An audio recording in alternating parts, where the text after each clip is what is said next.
Catch yourself before you end up with one big mess.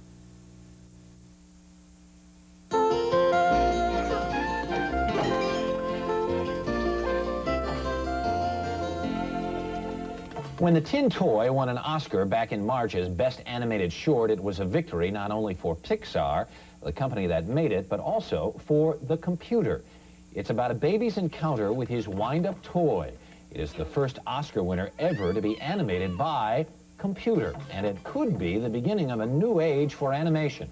Now, for the first time, a TV camera is being allowed into the Pixar workroom in San Rafael, California, where computer animation is done. And joining us there is the man behind the computer, behind the Tin Toy, director and computer animator, John Lasseter. Good morning, John.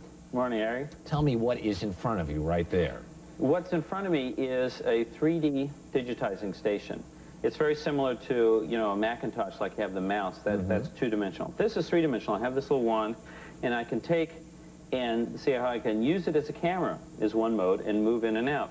And what I have in front of me is actually a clay sculpture of the baby in Tin Toy's head. His name is Billy. Move the wand around a little bit so we can see on this other screen how it works. Yeah, see how you can move in and out and take a different view of the clay head. And what we do with this is I would freeze it, then go in and use the wand. Then there's a grid over the baby's head, and I could then take and digitize. And what I get out of this is like a skin. It's like a surface of the baby's face and head. What did you use for reference? Where did you go for reference on this? The inspiration actually for Tin Toy was from videotapes, home videos of Bill Reeves's daughter, Julia. These are some pictures of her up here. As you can see, there's lots of reference shots that I took of her. It was sort of funny.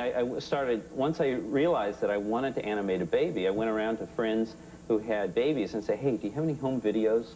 You know, let me see them. It's the opposite of most people who hate to see them. Don't want to see them. I'm a connoisseur of it. I collected about 9 hours of videotape. Let's go on over to the other workstation, and maybe you can explain a little bit more how this whole process works. There's 3 basic steps. There's modeling, animation, and rendering. What you saw is one way that we can model objects into the computer. The second stage is animation, and that's where we take those models in and move them. On this screen here, you actually see what we call wireframe representation of our models. This is the way that we see it interactively. This here is an interactive animation workstation.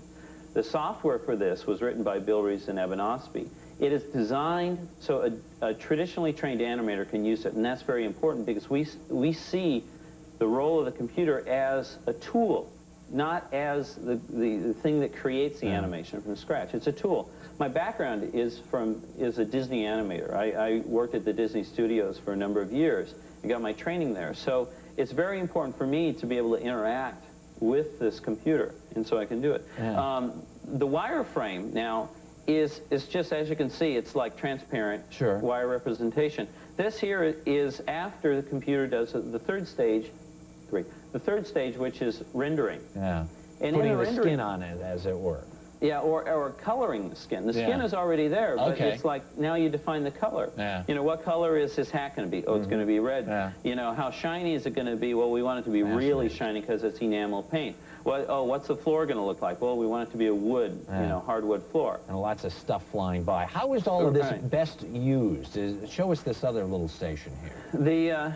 The way this is best used, I believe, is to create things that can't possibly exist, but we have the ability to make them look virtually real.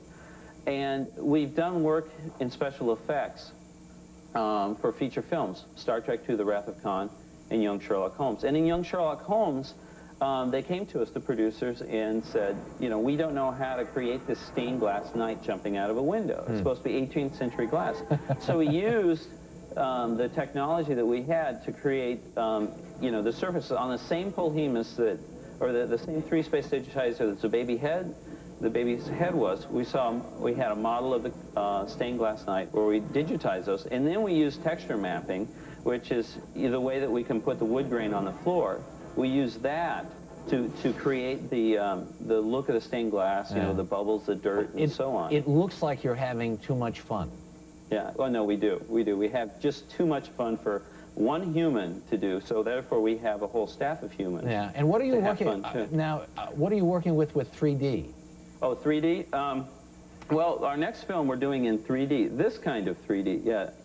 Because within the computer, we actually create a three-dimensional world. And so, you know, we always just take a look at a two-dimensional view of it. So we decided our new film, we're actually going to do two eye views, you know, left and right, so that we can do create 3D. But we actually we're doing the computer can see. Yeah, so we can really see things the way they really exist within the computer. But also we're doing it because we love wearing these glasses. We think we look very svelte, right, Evan? Right. So. Very stylish. John Lasseter, thanks so much for allowing us into the inner sanctum. We do appreciate it. And good luck. You're welcome. Thank you.